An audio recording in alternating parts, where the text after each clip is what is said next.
கர்த்தராகிய இயேசு கிறிஸ்துவின் நாமம் மகிமைப்படுவதாக. இந்த நாளிலும் கூட அவருடைய வார்த்தையை தியானிக்கும்படி, அவருடைய வார்த்தையை நாம் உள்ளே பருகும்படி கர்த்தர் கொடுத்திருக்கிற இந்த அருமையான ஸ்லாக்கியத்திற்காக ஆண்டவரை நான் ஸ்தோத்திரிக்கிறேன். யோவான் எழுதின சுவிசேஷம் 19வது அதிகாரம் 28வது வசனத்திலே நாம் எப்படியாய் வாசிக்கிறோம்.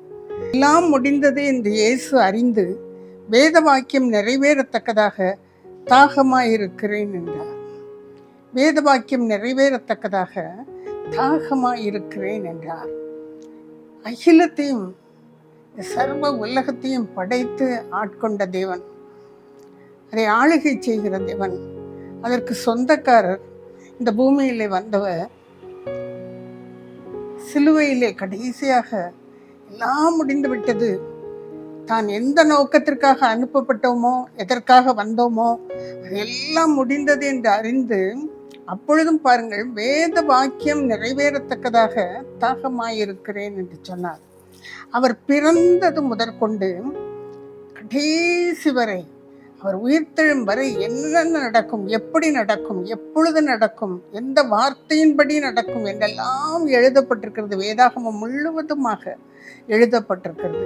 சங்கீதங்களின் புத்தகம் 69வது சங்கீதம் 21வது வசனத்திலே நாம் வாசிக்கிறோம், என் தாகத்துக்கு காடியை குடிக்க கொடுத்தார்கள். தாகமாய் இருக்கிறது என்று சொன்னேன், அவர்கள் என் தாகத்துக்கு காடியை குடிக்க கொடுத்தார்கள் என்று எழுதப்பட்டிருக்கிறது. அப்படித்தான் யோவான் 19:29வது வசனத்திலே நாம் வாசிக்கலாம், அவர்கள் அருகில் இருந்த ஜாடியில் இருந்த காடியிலே கடற்காளானை தோய்த்து அவரிடத்தில் நீட்டினார்கள் என்று எழுதப்பட்டிருக்கிறது. தாகமாயிருக்கிறேன் என்று சொன்னார். அவருக்கு என்ன தாகம் வந்தது? தேவனுக்கு எல்லாம் முடிந்தது என்று தெரிந்ததான். என்ன எல்லாம் முடிந்து விட்டது. அவர் வந்த காரியங்கள் எல்லாம் முடிந்து விட்டது. அவர் நிறைவேற்ற வேண்டிய எல்லா காரியங்களையும் அவர் நிறைவேற்றி விட்டார். இப்பொழுது கடைசி வேளை அதை தேவன் அறிந்திருந்தார். தாகமாயிருக்கிறேன் என்றார். எதன் மேல் அவருக்கு தாகம் இருந்தது?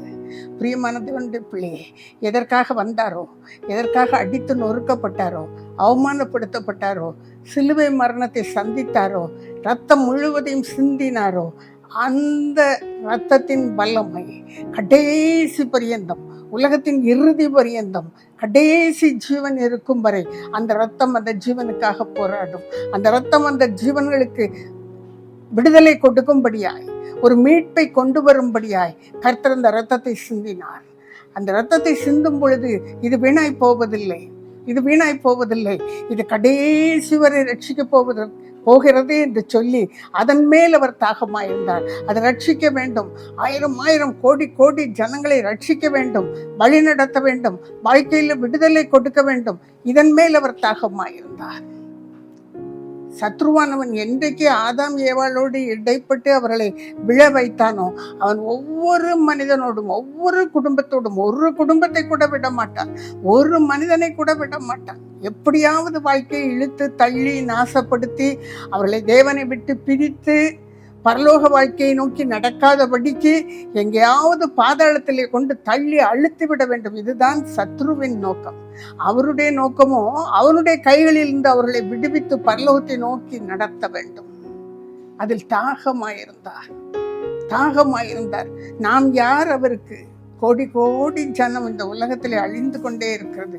ஆனால் அவர் தாகமாயிருக்கிறேன் என்று சொன்னார். அந்த ஒவ்வொரு ஆத்துமாவின் மேலும் கரிசனை உள்ளவராய், ஒவ்வொரு ஆத்துமாவையும் விடுவிக்க வேண்டும் என்ற வாஞ்சை உள்ளவராய், சர்ப்பத்தின் கையிலிருந்து விடுவிக்க வேண்டும் என்ற தாகம் உள்ளவராய் தாகமாயிருக்கிறேன் என்று சொன்னார்.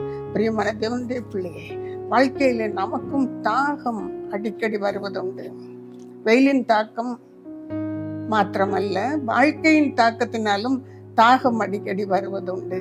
ஆதியாகமங்களின் புத்தகத்திலே நாம் 21வது அதிகாரத்திலே நாம் 15வது வசனம் முதற்கொண்டு வாசிக்கிறோம்.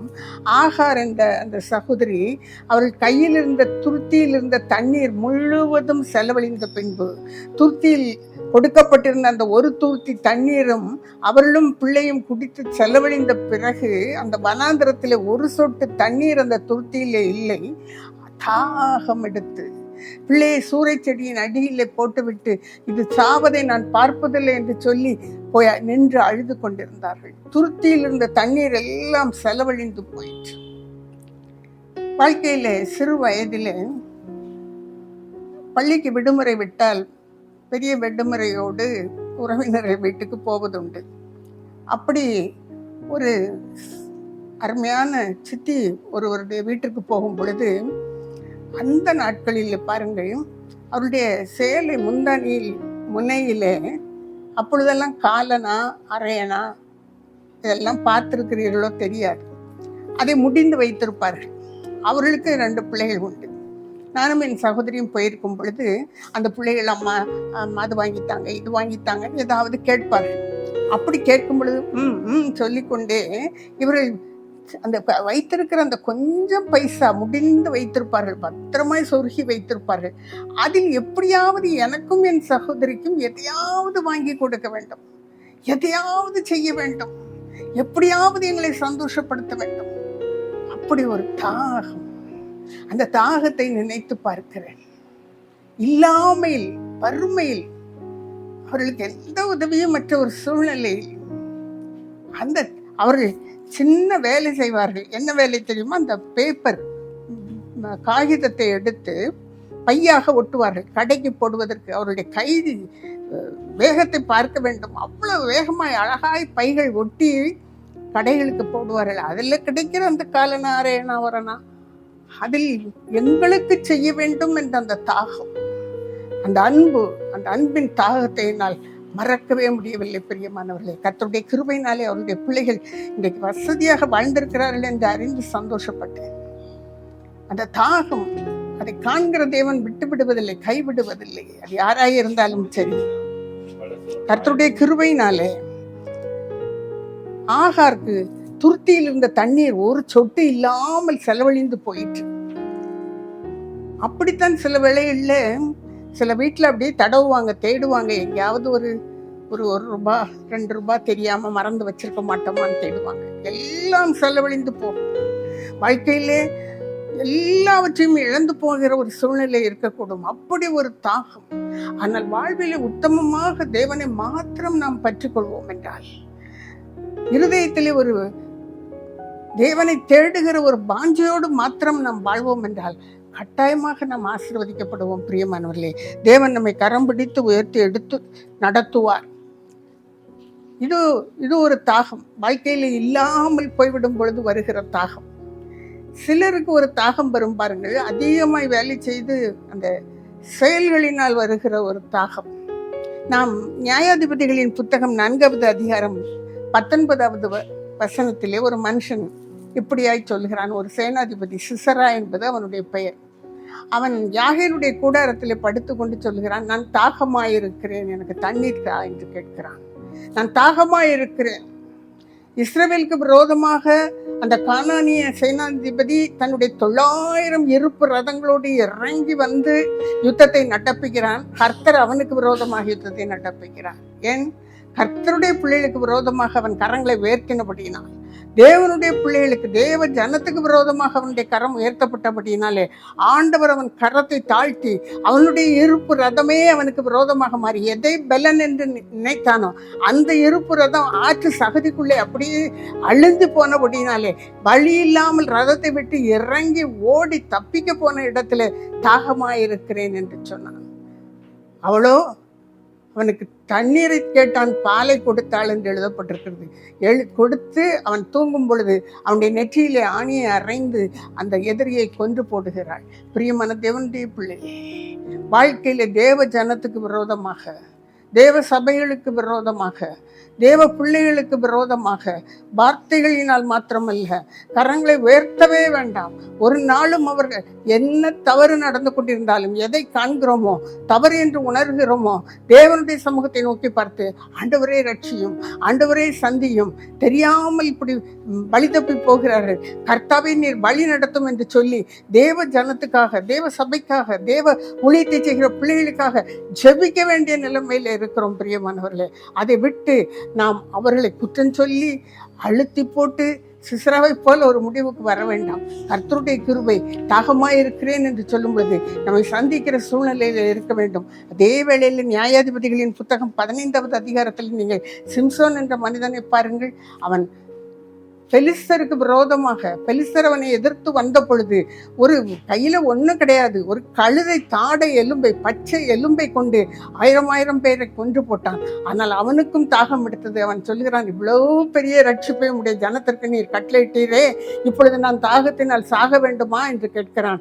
ஆண்டவர் அவனுக்காக பள்ளத்தாக்கை திறந்தார். என்ன கோரியே என்று பெயரிட்டான். அங்கிருந்து தண்ணீர் புறப்பட்டு வந்தது. பிரியமானவர்களே, தேவ காரியத்தை செய்யும் பொழுது, தேவனுக்கென்று வேலை செய்யும் பொழுது, கர்த்தருடைய காரியங்களிலே கரம் வைத்து உண்மையும் உத்தமமா என் ஆண்டவரை எனக்கு தெரிந்ததை செய்கிறேன், கொஞ்சம் தான் செய்கிறேன், சின்ன காரியம் தான் செய்கிறேன், கர்த்தர் என்னோடு இரும் என்று சொல்லும் பொழுது, அதிலே தவனம் வரும் பொழுது, அதிலே தயக்கம் வரும் பொழுது, அதிலே குறைவு வரும் பொழுது கர்த்தர் கட்டாயமாயிட்டு நிரப்புவார். பிரியமானவர்களே, அதற்கு அவர் வல்லவராக இருக்கிறார். சிம்சோனின் தாகத்தை அன்றைக்கு அவர் அப்படித்தான் தீர்த்து வைத்தார். தேவ காரியங்களிலே கரங்களை வைத்து சந்தோஷமாய் ஆண்டவருக்கு வேலை செய்வோம். ஏன்னா சமாரிய ஸ்திரியை பார்த்து ஆண்டவர் என்ன கேட்டாரு? இந்த தண்ணீரை குடிக்கிறவனுக்கு தாகம் உண்டாகும், நான் கொடுக்கும் தண்ணீரை குடிக்கிறவனுக்கு உள்ளத்திலிருந்து ஜீவ தண்ணீர் உள்ள நதிகள் புறப்பட்டு ஓடும் என்று சொன்னார். பிரியமான தேவனுடைய பிள்ளையே, அவள் நிமித்தமாய் அன்றைக்கு அந்த கிராமம் முழுவதும் சந்திக்கப்பட்டது. தேவன் தாகமாயிருக்கிறேன் தண்ணீர் தா என்று அவளிடம் கேட்ட அந்த ஒரு வார்த்தையை நிமித்தமாய் ஒரு கிராமம் முழுவதும் தேவனை அறிந்து கொண்டது. தேவன் இன்றைக்கும் அதைத்தான் நம்மிடத்தில் எதிர்பார்க்கிறார். நமக்கு என்ன தாகம் இருக்கிறது? எப்படியாவது சொல்ல முடியாதா? நான் புரிந்து கொண்டிருக்கிற இயேசுவை, எனக்கு எவ்வளவு தெரியும், கொஞ்சம் தான் தெரியும். நான் புரிந்து கொண்டிருக்கிற இயேசுவை, நான் அனுபவிக்கிற இயேசுவை, நான் சொந்தம் கொண்டாடுகிற இயேசுவை எப்படியாவது சொல்ல முடியாதா? நான் சொன்னா புரிஞ்சுக்கிட மாட்டாங்களா? நான் சொன்னா ஏத்துக்கிட மாட்டாங்களா? ஏத்துக்கிடுவாங்க. பிரியமானவர்களே, கட்டாயம் எப்படியாவது சொல்வோம் என்ற தாகத்தோடு யாருக்காவது இயேசுவை பற்றி, கர்த்தருடைய கிருபையை பற்றி சொல்லி சொல்லி சொல்லி ஆத்துமாக்களை தேவனண்டையில் கொண்டு வருகிற அந்த தாகம் நமக்கு இருக்கும் பொழுது கர்த்தர் கட்டாயமாய் ஜீவ தண்ணீர் உள்ள நதிகள் நம்முடைய இருதயத்திலிருந்து புறப்பட்டு ஓடும்படி செய்வார். ஒரு காலம் தாகம் உண்டாகாது. கர்த்தர் நம்மோடு இருந்து நம்முடைய வாழ்க்கையை நடத்துவார். பரிசுத்த ஆவியானவருடைய வல்லமை நமக்குள்ளிருந்து பாய்ந்து ஓடும்படியாய் கர்த்தர் நமக்கு கிருபை பாராட்டுவார். நம்மோடு கூட அவர் இருந்து வழி நடத்துவார். பிரியமானவர்களே, அந்த தாகம் தான் அவருக்கு எடுத்தது. தாகமாயிருக்கிறேன் என்றார். தாகமாயிருக்கிறேன் என்று சொன்னார். அந்த தாகத்தை தீர்த்து வைக்க நாமும் சற்றே கரங்களை அசைப்போம். கர்த்தருடைய சமூகத்தில் ஒப்பு கொடுத்து செபிப்போம். ஹல்லேலூயா. நன்றியோடு துதிக்கிறோம் ஆண்டவரே. வாழ்க்கையில் எந்த சூழ்நிலையில் இருந்தாலும் தவறு செய்து விடாதபடி கர்த்தருடைய கிருபை காத்து கொள்ள வேண்டும் என்று ஜெபிக்கிறோம் ஆண்டவரே. தகப்பனை யாரை எப்படியாவது நசிப்பித்து, யாரையாவது அடித்து நொறுக்கி எப்படியாவது எல்லாவற்றையும் எடுத்துக்கொள்ள வேண்டும் என்று தகப்பனை அப்படிப்பட்ட எண்ணங்கள் எல்லாம் இல்லாதபடிக்கு கர்த்தர் கிருபை பாராட்டுங்க. அறியாமல் தாவீது சொன்னான், பெத்லகேம் ஒலி முகவாசலில் இருக்கிற தண்ணீர் வேண்டும் என்று கேட்டான். ஆனால் மனம் திரும்பி அந்த தண்ணீரை குடிக்காமல் கீழே ஊற்றி போட்டான். என் தேவனே, மற்றவருடைய வாழ்க்கையை நசுப்பிக்காமல், மற்றவருடைய வாழ்க்கையில கரத்தை வைக்காமல், கர்த்தாவே ஒவ்வொருவரையும், என்னை கேட்டுக்கொண்டிருக்கிற ஒவ்வொருவரையும் காத்துக்கொள்ள வேண்டும் என்று செபிக்கிறேன் ஆண்டவரே. கர்த்தருடைய காரியத்திலே உத்தம உண்மையுமாயிருந்து தாகம் எடுத்தால் தேவனுடைய முகத்தை நாங்கள் நிமிர்ந்து பார்க்க எங்களுக்கு கிருபை தர வேண்டும் என்று செபிக்கிறோம். உம்முடைய வல்லமுள்ள கரத்துக்குள்ளாய் ஒவ்வொருவரையும் ஒப்பு கொடுத்து செபிக்கிறேன் ஆண்டவரே.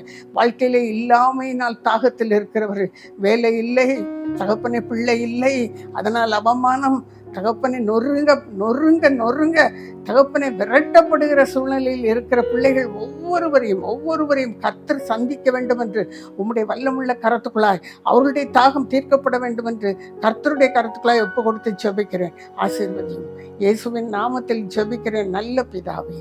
ஆமென்.